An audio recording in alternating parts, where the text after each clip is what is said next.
Good evening, everyone. It's Mahogany. Now, I'm back here in the United States of America. As you guys know, or at least some of you, I've been in Ghana for about 10 to 12 days, and I had an excellent time. It was so far from vacationing and more like an educational experience or expedition. I learned so much about my ancestors, your ancestors, and so much about their experience on their way to what we call human trafficking today, but what was known as the transatlantic slave trade. Where do I begin?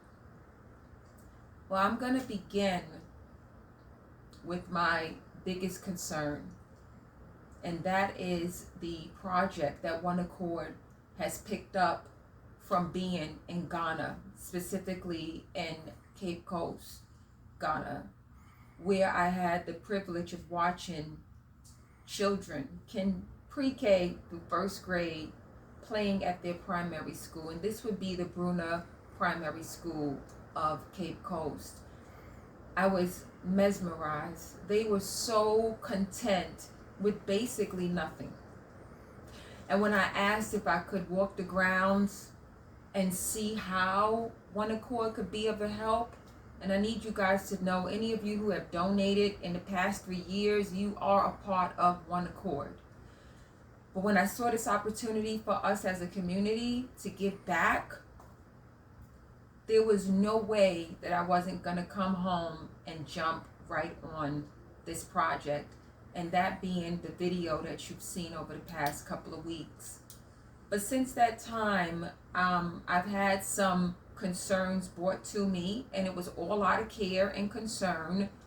But this idea that because it's Ghana, there were red flags of schemes and scams, and that is just so not true. The enemy is on a rampage because he doesn't want this to happen. However, I am a warrior, and as long as there's breath in my body, this project will happen. Well, what is this project? This is the One Accord educational project for Ghana, Cape Coast, Brenu Primary School. Now, some of you may say, well, why do we need to worry about them? Well, because them are us, and us or we are them. Our ancestors made it here because they were strong.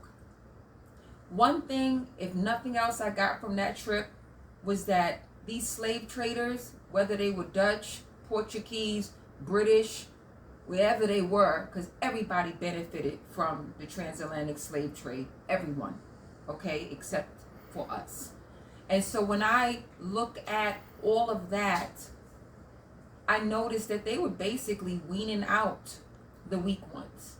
The 300-mile walks, the no food, no water for days, packing a dungeon for 200 people with 1,000 people for months at a time, just to put them on a ship that they had, again, no sanitary conditions or bathrooms to use, still shackled and yoked at the neck. Yeah, that was part of the plan, to weed out the weak. And so, yes, our ancestors made it over to this place called the United States of America. And so with that said, there's nothing more I can do other than give back however way that I can. And for me, that is in the space of education, and that is in the space of the children.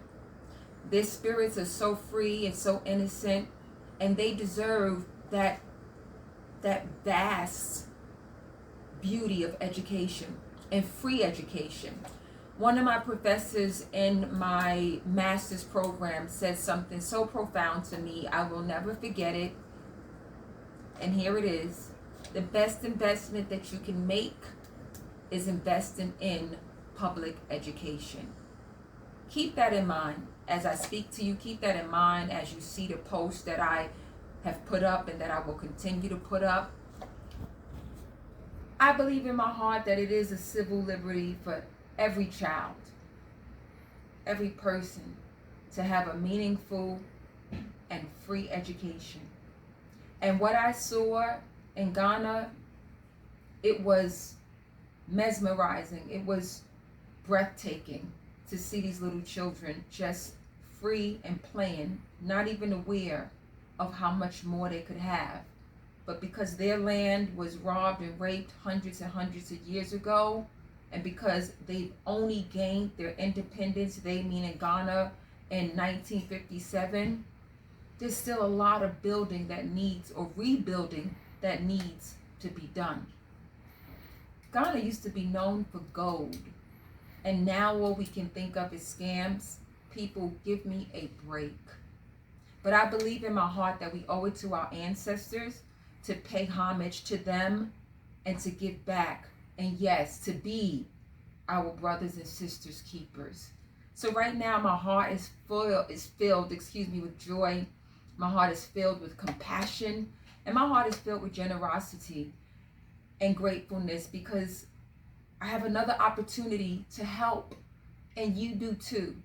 So I urge you, please don't fall to the tricks of the enemy, listening to the idea of this being a scam, or the idea of them people don't need our help, or they sold us in. Yeah, some of them did sell us in, but that doesn't erase all of what those who made it here went through.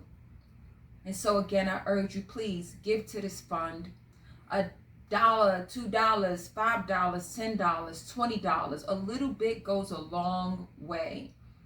And if we all pull together, we can make this happen. And what are we going to make happen? We're going to make renovations happen for that school, the roofs, the walls, the cafeteria, a brand new playground. Children need to play. It's a brightness of their world. We all need play, right? All work and no play is no good. And so yes, brand new playground, renovations for their canteen, aka cafeteria, windows. See the video, you'll know what I'm speaking of. And see those beautiful faces. So again, please donate to this cause. Be a part of the community and be your brother and sister's keeper. This is Mahogany Sanders, CEO of One Accord, saying thank you for allowing me to take a few minutes of your time and come into your homes on this evening. Have a blessed evening and a blessed week. God bless, and thank you for your support.